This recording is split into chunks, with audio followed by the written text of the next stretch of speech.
हम लोग चर्चा करेंगे इन्फ्लोरेसेंस का, यानी पुष्पक्रम। क्या पुष्पक्रम? तो आपको ऐसे स्पष्ट हो रहा है पुष्प आक्रम, दोनों चीज मिलकर दिख गया है तो हो गया, यानी कि arrangement of flower in plants is known as inflorescence. Clear हो गया? तो आगे हम देखेंगे कि ये है, देखिए एपिकल मेरिस्टेम का मतलब समझ ही रहे हैं, विभाजित उत्तक उदाहरण टिश्यू होता है। Apical meristem change to floral meristem, यानी कि जो एपिकल मेरिस्टेम, याद होगा आपको, सबसे ऊपर जो भाग होता है उस पे जो पाया जाने वाला होता है मेरिस्टेम, उसी को एपिकल मेरिस्टेम कहते हैं। तो वही क्या करता है, पौधों को इलांगेशन करने का काम करता है, शूट सिस्टम को ऊपर बढ़ाने का काम करता है, डिवाइड होते जाता है, ऊपर बढ़ते जाता है। तो यहाँ पे क्या होता है, जब फ्लावरिंग होने को होती है तो एपिकल मेरिस्टेम क्या होता है, चेंज हो जाता है। किसमें? फ्लोरल मेरिस्टेम में। फ्लोरल मेरिस्टेम में चेंज हो जाएगा और वही क्या होगा, डेवलप होगा किसमें, फ्लावर के विषय में, फ्लावर के रूप में डेवलप होने लगेगा। और आगे दिखा गया है इंटरनोड डू नॉट इलांगेटेड, यानी कि जो स्टेम में जो इंटरनोड पाए जाते हैं वो लंबे नहीं होते हैं, और एक्सिस गेट्स कंडेंस, और जो अक्ष होता है वह संघनित हो जाता है, और इसके फलस्वरूप क्या होता है कि वो हो जाता है। क्लियर हो गया? फ्लावरिंग होने लगती है। तो यहाँ पे देख रहे हैं एक लिखा गया है सॉलिटरी, यानी कि एकल। तो जो सबसे ऊपर जो एपिकल मेरिस्टेम जो होता है वो जब फ्लावर के रूप में चेंज हो जाता है तो उसको सॉलिटरी कहते हैं, एकल कहते हैं। आपको दिखाई दे रहा है कि इसमें जो मेरिस्टेम है वह केवल और केवल क्या दे रहा है, एक केवल फूल सबसे एपिकल पोर्शन में पाया जा रहा है, तो इसको सॉलिटरी कहते हैं। क्लियर हो गया आपको? आगे देखेंगे कि जो हम लोगों ने पढ़ा, जो इन्फ्लोरेसेंस होता है, पुष्पक्रम होता है, वह दो प्रकार का होता है। जो पुष्पक्रम होता है वह क्या प्रकार का होता है, दो प्रकार का होता है मुख्यतः। एक हो गया रेसीमोज इन्फ्लोरेसेंस और दूसरा साइमोज। रेसीमोज इन्फ्लोरेसेंस और सेकंड हो गया साइमोज इन्फ्लोरेसेंस। तो हम लोगों ने पढ़ा कि जो पुष्पक्रम होता है पौधे में दो प्रकार का मेनली पाया गया, एक रेसीमोज और दूसरा साइमोज। अब रेसीमोज में देखेंगे, क्या देखेंगे कि रेसीमोज, तो रेसीमोज को थोड़ा सा याद करेंगे कि रेसीमोज के साथ हम याद कर लेंगे रेस। ये रेस क्या याद करेंगे, रेस याद करेंगे। तो रेस का मतलब क्या होता है, इसमें जो मेन पेडंकिल होता है, पुष्पवृंत होता है, वह क्या होता है, आगे बढ़ता रहता है, उसका ग्रोथ कभी रुकता नहीं है। ठीक है? और उसी पे बगल बगल में ये फ्लावर लगते जाते हैं। यहाँ देखिए मेन एक्सिस लिखा गया कंटिन्यूस ग्रोज, अंडरलाइन कर लेते हैं इसको कि जो मुख्य अक्ष होता है, मेन एक्सिस होता है, जिसपे क्या होता है फ्लावर अरेंजमेंट होता है, वह लगातार ग्रो करता रहता है और उस पर क्या होता है, पुष्प लगते रहते हैं। क्लियर हो गया? तो इस प्रकार वो लगातार बढ़ते रहता है, तो इस प्रकार का इन्फ्लोरेसेंस होता है, उसको रेसीमोज कहते हैं। और इसमें एक और विशेष बात लिखा गया है,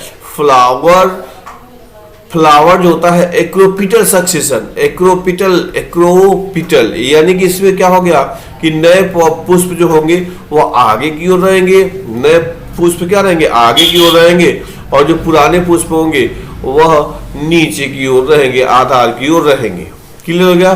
तो इस प्रकार का जो अरेंजमेंट होता है उसको हम क्या कहते हैं, रेसीमोज अरेंजमेंट कहते हैं। यहाँ आप इस पुष्प को देख रहे हैं, यहाँ देखिए ये आगे जो सीधे सीधे ये जो हुआ है पेडंकिल पुष्पवृंत, यहाँ देखिए सीधे ऐसे ये बढ़ रहा है, ये ऐसे बढ़ते जा रहा है, ऐसे बढ़ते जा रहा है, इस पे ये आगे बढ़ते जा रहा है, और इस पे फूल लगे। यहाँ अगर शुरू से देखेंगे तो यहाँ पे देखिए ऐसे पुष्प निकले हुए, यहाँ पुष्प लगते हुए, तो इस प्रकार चले जाते हैं। तो इस प्रकार का जो इन्फ्लोरेसेंस रहता है उसको क्या कहते हैं, रेसीमोज कहते हैं। क्या कहते हैं, रेसीमोज कहते हैं। क्लियर हो गया आपको? तो रेसीमोज का मतलब क्या हो गया कि जो मेन एक्सिस होता है वो लगातार बढ़ते रहता है, और बढ़ने के साथ साथ क्या होता है उस पर पुष्प आगे रखते रहते हैं। तो इस प्रकार का अरेंजमेंट को रेसीमोज कहते हैं। यहाँ आप देखिएगा दूसरा आ गया साइमोज। क्या हो गया, साइमोज।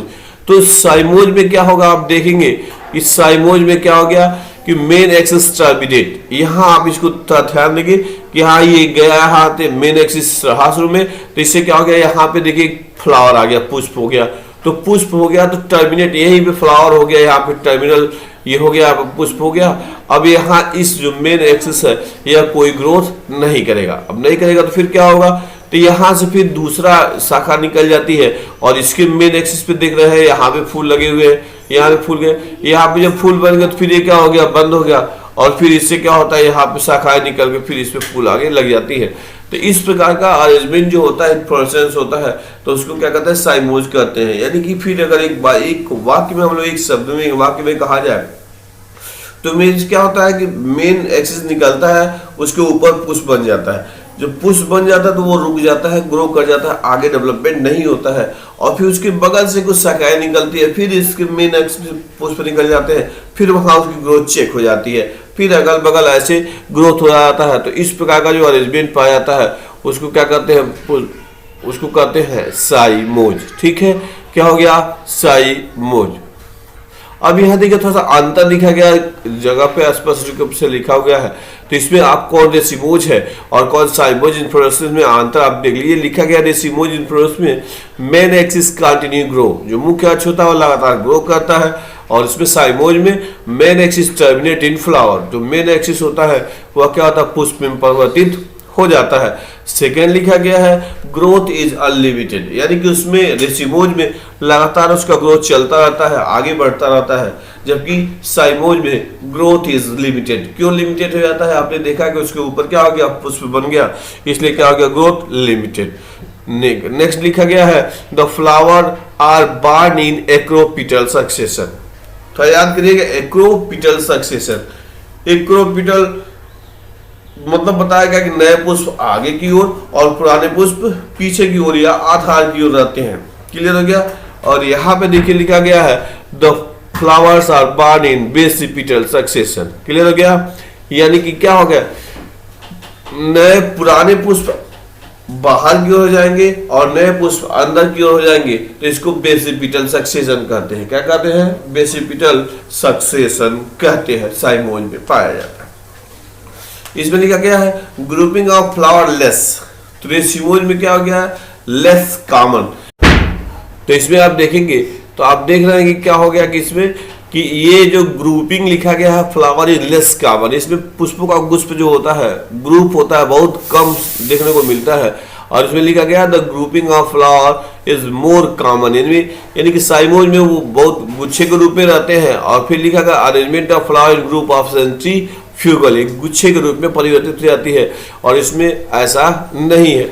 इसमें लिखा flower are group in centripetal, centrifugal और सेंट्रीपिटल आप इसमें देख पा रहे हैं। तो इस प्रकार का जो अरेंजमेंट होता है इसमें पाया जाता है। क्लियर हो गया, साइमोज में इस हो गया और दूसरा रेसिमोज हो गया। तो ये हो गया फ्लावर। अब पुष्प के विषय में आप जानते ही हैं, पुष्प क्या होता है कि पौधे का सबसे सुंदर व आकर्षक भाग होता है जो रूपांतरित हो जाता है। और ये क्या होता है, ये आप जानते हैं कि क्या होता है, ये रिप्रोडक्टिव पार्ट होता है। क्या होता है, रिप्रोडक्टिव पार्ट होता है। तो इस प्रकार से आप देख पा रहे हैं। अब लिखा गया है reproductive unit of the organism, यानी जो फूल जो होता है वो पौधे का क्या होता है, रिप्रोडक्टिव ऑर्गेनिज्म अंग होता है, एंजियोस्पर्म में पाया जाता है, यानी कि आवृतबीजी पौधों में पाया जाता है। और इसी में के फलस्वरूप क्या होता है, सेक्सुअल रिप्रोडक्शन यानी पौधों में होता है। किसकी वजह से, due to presence of flower. यहाँ देखेंगे अगर किसी पुष्प की हम बात करें, ये पुष्प की बात करें तो यहाँ आपको दिख रहा है, यहाँ आपको दिख रहा है कि ये देखिए पुष्प जो होता है एक आधार से जुड़ा रहता है, जिसको हम पेडिसिल यानी पुष्प वृंत कहते हैं, इसको स्टॉक भी कहते हैं। ये जो देख रहे हैं आपको संरचना दिखाई दे रही है, इसके सहायता से क्या होता है, ये जुड़ा हुआ रहता है तना से, इसको पेडिसिल कहते हैं या स्टॉक कहते हैं। ठीक है, इसी की सहायता से वह तना से जुड़ा रहता है। इसके ऊपर जाएंगे थोड़ा सा तो ये आपको दिखाई दे रहा है, ये कुछ उभरा हुआ पोर्शन रहता है, ये उभरा हुआ पोर्शन रहता है, जिसे रेसेप्टिकल्स कहते हैं। क्या कहते हैं, रेसेप्टिकल्स कहते हैं, हिंदी में पुष्पासन कहते हैं। क्या कहते हैं, पुष्पासन कहते हैं। अब नाम आ गया पुष्पासन, तो पुष्पासन में ये क्या कहता है कि ये पुष्प के सभी अंगों को धारण करने का काम करता है। क्या करता है, सभी अंगों को धारण करता है, तो इसीलिए इसका नाम हो गया पुष्पासन। ठीक है, अब इसके बाद अगर देखेंगे तो ये देखिए ऐसे दिखाई दे रहा है, तो इसको जो सबसे बाहर वाला होता है उसको कैलिक्स कहते हैं, बाह्य दल कहते हैं। क्या कहते हैं, कैलिक्स कहते हैं, बाह्य दल कहते हैं। क्लियर हो गया। अब इसकी एक इकाई को सेपल्स कहते हैं, एक इकाई को क्या कहते हैं, सेपल कहते हैं। ठीक है। तो पुष्प के सबसे बाहर की ओर क्या हो गया, पुष्प वायदल, ये क्या होता है, इसको हम लोग कैलिक्स कहते हैं और इसकी एक इकाई को सेपल्स कहते हैं। अब अगर देखेंगे कि जो सेपल्स होता है वह ग्रीन होता है, ग्रीन होगा तो फोटोसिंथेसिस करेगा और कली अवस्था में यानी कि जब पुष्प बड के रूप में रहता है तो उसके सभी आंतरिक अंगों की रक्षा करने का काम करता है। क्लियर हो गया। अब आगे देखेंगे तो इसके बाद आता है कलरफुल पार्ट, जिसको हम लोग क्या कहते हैं, कोरोला कहते हैं। क्या कहते हैं, कोरोला कहते हैं। अब कोरोला की एक इकाई को पेटल कहते हैं, कोरोला की इकाई को क्या कहते हैं, हम पेटल कहते हैं। और ये पौधों का पुष्प का क्या होगा, कलर भाग होता है, कलरफुल भाग होता है। क्या करता है, पुष्प को आकर्षक बनाता है, सुंदर व आकर्षक बनाता है, जिससे इसका क्या हो सके, इस पे जीव जंतु इसकी तरफ आकर्षित हो सके। क्लियर हो गया। इसके बाद अगर आप देखेंगे तो ये आपको मिलेगा स्टेमेंस। क्या मिलेगा, स्टेमेन यानी जो पुंकेसर कहते हैं, स्टेमेन यानी पुंकेसर कहते हैं। और ये रिप्रोडक्टिव ऑर्गन है। क्या है, मेल रिप्रोडक्टिव ऑर्गन है। क्या है, मेल रिप्रोडक्टिव ऑर्गन कौन है, स्टेमेंस। किसका रिप्रोडक्टिव पार्ट है, मेल यानी फ्लावर का। क्लियर हो गया। तो ये स्टेमेंस हो गया। अब इस स्टेमेंस में अगर देखेंगे तो सबसे ऊपर आपको ये संरचना दिखाई दे रही है, सबसे ऊपर ये संरचना दिखाई दे रही है, ऐसे संरचना दिखाई दे रही है आपको, ये इसको कहते हैं एंथर। क्या कहते हैं, एंथर यानी परागकोश। क्या कहते हैं, एंथर यानी परागकोश कहते हैं। और ये जो परागकोश होता है इसी में परागकण का निर्माण होता है, पालन ग्रहण का निर्माण होता है। किसका निर्माण होता है, पालन ग्रहण का। पालन ग्रहण क्या होते हैं, परागकण होते हैं। परागकण क्या होते हैं, वो मेल गैमिट होते हैं। क्या होते हैं, मेल गैमिट होते हैं। अब यहाँ आप देख पा रहे हैं कि जो एंथर होता है वो एक फिलामेंट संरचना से जुड़ा होता है, जिसको हम क्या कहते हैं, फिलामेंट कहते हैं। तंतु संरचना होती है, उसी की सहायता से जुड़ा हुआ रहता है, तो इसको हम लोग फिलामेंट कहते हैं। क्लियर हो गया। अब यहाँ देखिए बीच में एक दिखाया गया है, ये बड़ा सा, ये है पिस्टिल। क्या कहते हैं, पिस्टिल यानी स्त्री केसर। पिस्टिल यानी स्त्री केसर। और ये पुष्प का फीमेल रिप्रोडक्टिव पार्ट होता है, मादा जननांग होता है। क्या होता है, फीमेल रिप्रोडक्टिव पार्ट होता है, बीच में सबसे पाया जाता है। अब इसके अगर देखेंगे एक का, तो सबसे ऊपर वाले भाग को कीप के आकार का रहता है, जिसको स्टिग्मा कहते हैं, वर्टिकाग्र कहते हैं। स्टिग्मा यानी वर्टिकाग्र कहते हैं। और इसे प्लेटफॉर्म ऑफ पालन ग्रैंड कहते हैं। इसी पे पालन ग्रैंड हवा के रास्ते से, जंतु के माध्यम से, किसी के माध्यम से आते हैं और वहीं पे चिपक जाते हैं। क्लियर हो गया। तो इसीलिए इसको कहते हैं, स्टिग्मा को, प्लेटफॉर्म ऑफ पालन ग्रैंड। स्टिग्मा जो है इसके नीचे वाला जो पोर्शन होता है उसको स्टाइल कहते हैं, वर्टिका। अब यहाँ जो फूला हुआ भाग रहता है स्वालन पार्ट होता है, जिसको ओवरी कहते हैं। स्वालन पार्ट को क्या कहते हैं, ओवरी कहते हैं। ये देख रहे हैं आप, ओवरी है। ओवरी क्या हो गया, ओवरी के अंदर ओव्यूल पाया जाता है। क्या पाया जाता है, ओव्यूल पाया जाता है। और ओव्यूल में फीमेल गैमिट यानी एग सेल होता है, यानी फीमेल गैमिट का निर्माण होता है। तो इस प्रकार से किसी टिपिकल पुष्प के अगर देखेंगे तो चार, ये जो क्रम है इसको सबसे क्या हो गया, 4 होल्स हो गए। सबसे बाहर वाले को सेप कैलिक्स कहते हैं, बीच वाले कोरोला कहते हैं, बीच में आपको एंड्रोसियम मिलेगा। ये एंड्रोसियम हो गया। Group of stamens is known as androecium और group of pistil is known as gynoecium. Clear हो गया। तो किसी पुष्प में अगर देखते हैं तो किसी पुष्प में ये 4 पाए जाते हैं, 4 होल्स यानी 4 चक्र पाए जाते हैं। क्लियर। तो जिस पुष्प में ये चारों चक्र पाए जाएंगे उसको कंप्लीट कहते हैं। क्या कहते हैं, कंप्लीट कहते हैं। क्लियर हो गया आपको। तो आगे देखते हैं। अब यही लिखा गया यहाँ पे कि जो पुष्प होते हैं, पुष्पों में क्या हो गया, 4 होल्स पाए जाते हैं। सबसे बाहर की ओर आपने देखा था कैलिक्स जो ग्रीन होता है, कैलिक्स। उसके बाद वाले होल्स को कोरोला कहते हैं। उसके फिर बाद में देखेंगे तो एंड्रोसियम, और सबसे अंदर की ओर हो गया तो गाइनोसियम। क्लियर हो गया। तो इस प्रकार से किसी पुष्प में 4 होल्स यानी 4 होल्स पाए जाते हैं। जिस पुष्प में पाए जाते हैं उसको क्या कहते हैं, कंप्लीट पुष्प कहते हैं। जिसमें नहीं पर कोई एक एब्सेंट रहेगा तो इनकम्प्लीट पुष्प कहते हैं।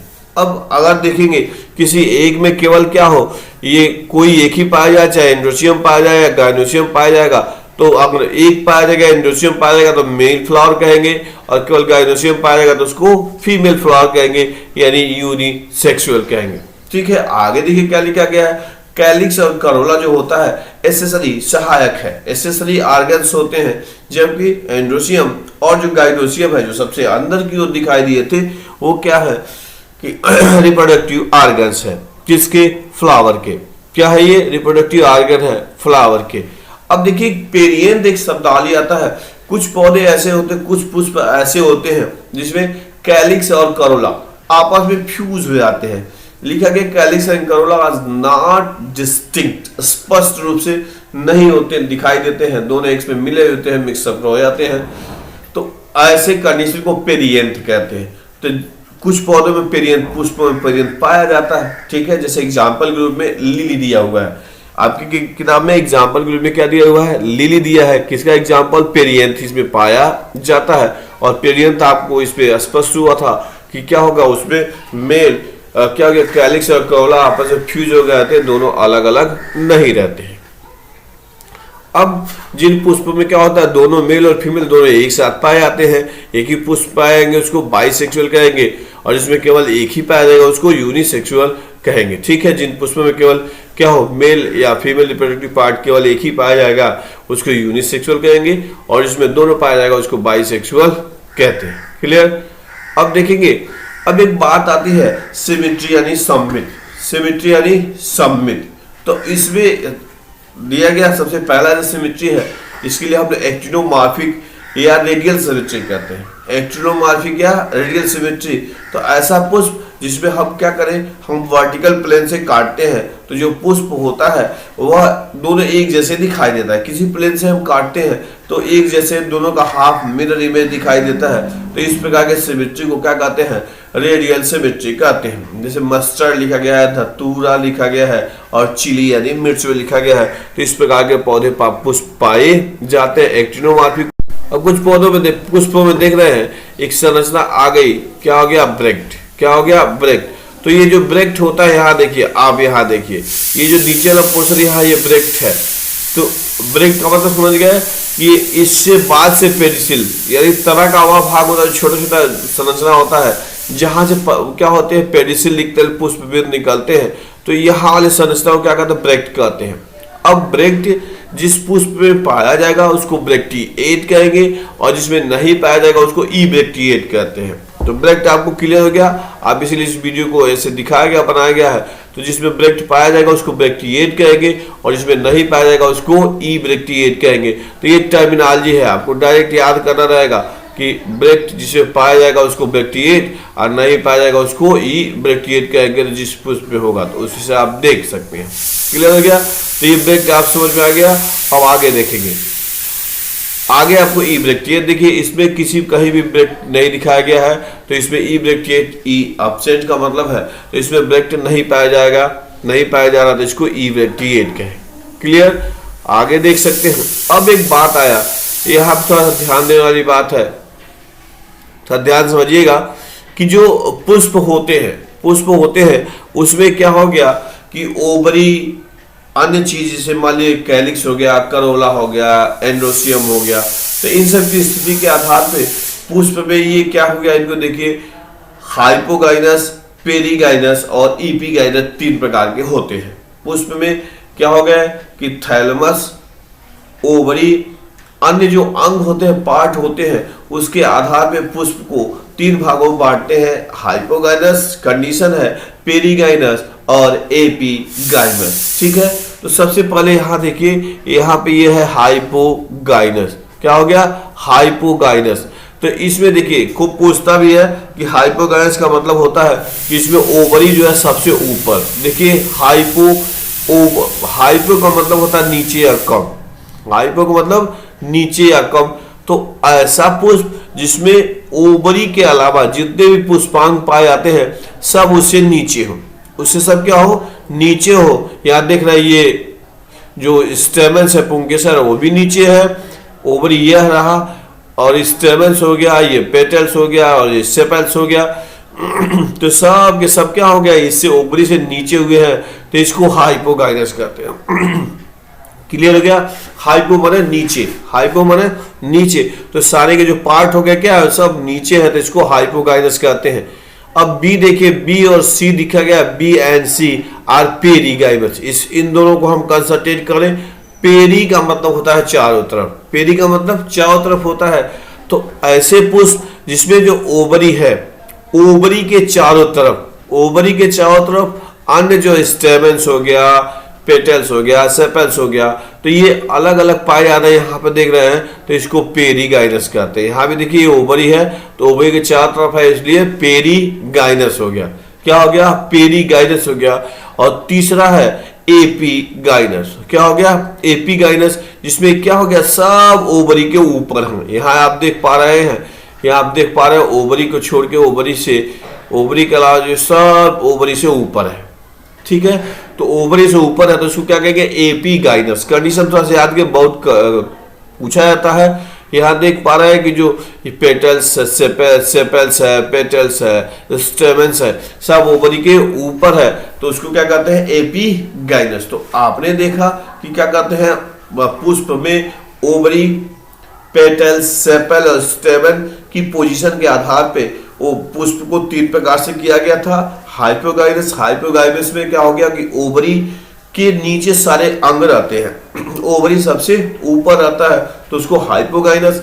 पेरीगाइनस में उसके चारों तरफ कह सकते हैं, और एपीगाइनस मतलब ओवरी के सब ऊपर रहते हैं। बात समझ में आया, ऊपर ओवरी के क्या सब ऊपर आते हैं, तो उसको एपीगाइनस कहते हैं। और हाइपोगाइनस यानी कंडीशन आपको यही याद करना है, ओवरी से नीचे, ओवरी से नीचे रहेंगे तो हाइपोगाइनस, ओवरी के बराबर रहेंगे तो पेरीगाइनस, और ओवरी के ऊपर रहेंगे तो एपीगाइनस कंडीशन आएगा। तो ये कंडीशन आप स्पष्ट रूप से याद करेंगे कि ये, क्योंकि टर्मिनोलॉजी डायरेक्ट पूछता रहता है कि पुष्प में पाया जाता है, तो अगले वाले उसमें हम लोग वीडियो में उसको देखेंगे। तो इस प्रकार से ये कंडीशन हो गया ओवरी और पेटल्स और सेपल्स के आधार पे। क्लियर हो गया।